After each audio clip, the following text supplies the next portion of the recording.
What is going on, guys? It is Bucky and welcome to your 28th JavaScript tutorial. Now before we continue talking about objects, I need to talk to you guys about something called an array. And the reason I need to do this is because objects use very often this thing called an array.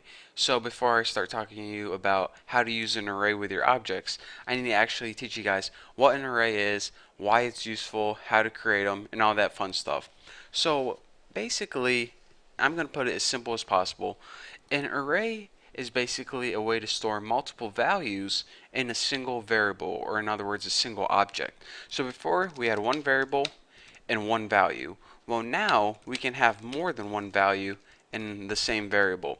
So we're saying, alright, Bucky, that just seems confusing, complex. Why on earth would you want to do that?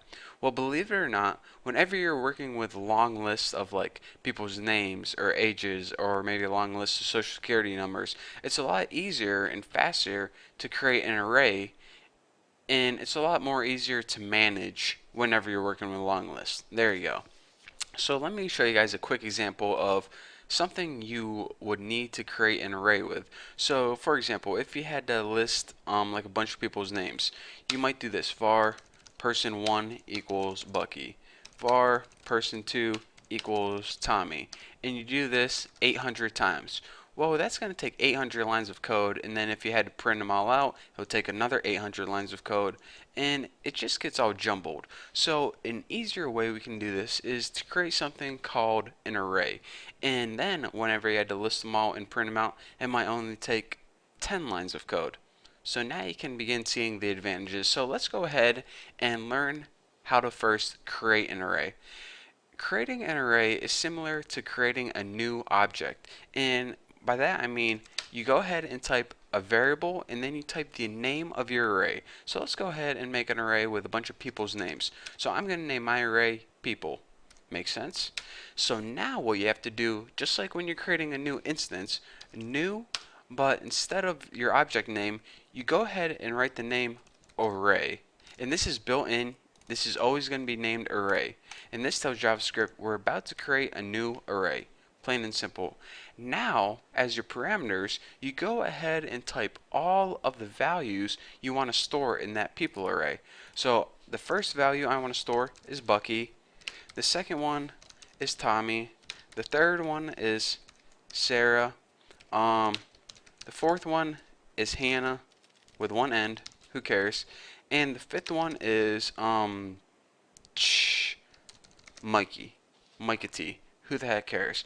So now you can see, instead of creating 5 different lines with 5 different variables and 5 different values, we made this all on one line. How easy and compact is that? So now you're saying, alright, that kind of makes sense. So you have 5 different values in one variable, it looks like. So whenever I'm trying to use this later on, like document, if I spell it right, document.write. Okay, Bucky, how am I supposed to print out like the name Bucky or something? Well, if I go ahead and type people, I know that's the name of the array, but how does it know what one I'm supposed to be talking about right here? Well, we have an array created right here, and whenever we want to access one of the values of it, we have to add something called an array index. Now, an array index is basically this. Each of these values in here is numbered. And remember, whenever you teach a kid to count, you probably tell them to start at 1. 1, 2, 3, 4, 5. But with computers, computers talk in all zeros and ones. And just remember, anytime you're working with computers, computers learn to start counting at 0. People learn to start counting at 1.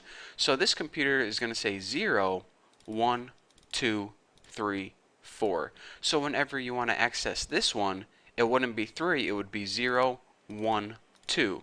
Alright, so now we know that each of these values is labeled with a number called an index. 0, 1, 2, 3, 4. So how do we access that?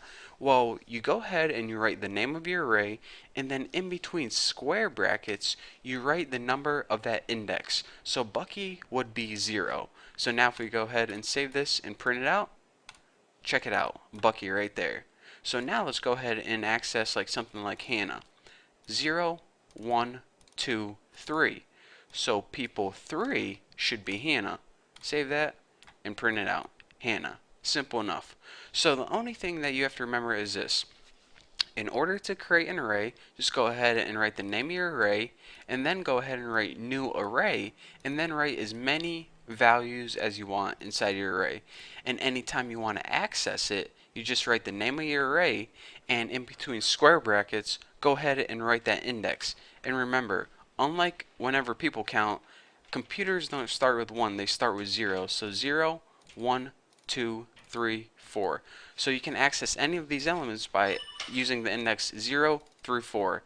And look what happens whenever you try to access something outside like 5. It's going to give you something called undefined because your computer is not going to know what you're talking about. So go ahead and save this and refresh, and it says undefined. This is pretty much JavaScript's way of saying you got an error, you did something wrong, go fix it. So basically that is how you create an array, and in the future tutorials I'm going to be showing you why these are useful and why it's a lot easier than creating just multiple variables. But for now, that's all I got for you guys. So thank you guys for watching. Don't forget to subscribe, don't forget to check out my website, and I'll see you next video.